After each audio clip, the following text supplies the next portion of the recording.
As you can see, I chair the NEA's Advisory Committee on the Reauthorization of the Elementary and Secondary Education Act, and you can see we have just a few thoughts that we would be happy to share with you about what we need to see in the reauthorization. Getting to be the last person on the piece, I want to put a couple issues that I hope you'll respond to as well. I really liked what you said about lenses, because we all bring the lenses of where we come from and what we've seen work. For 35 years, I've worked in a large district in Kansas, and we've been successful in using a couple of things that we'd like to share. One of it is the use of collective bargaining.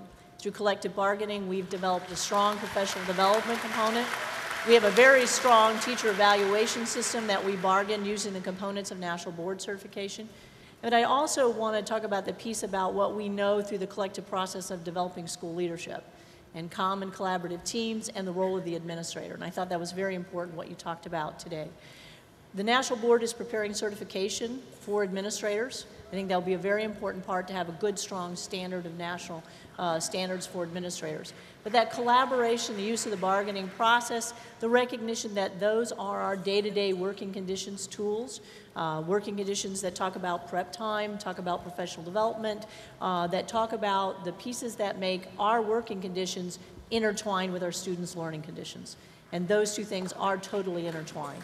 So I think we have a lot to offer in the discussion of it, but there are components we really need to step up on, and I think professional development, the role of administrators, and how we use our collective processes is a huge one. And I think the final point, I've sort of bounced around a little bit, is on the, the collective bargaining process and using that to really drive instruction. Again, that to me is the only way we're going to get where we need to go. None of us can do it alone. Unions can't do it by themselves. We can't do it alone. We have to listen, we have to learn, we have to challenge each other. And the big thing I'm pushing is we all have to move outside our comfort zones. I'm pushing very, very hard in the Department of Education to fundamentally change the business that we're in. That's hard to do.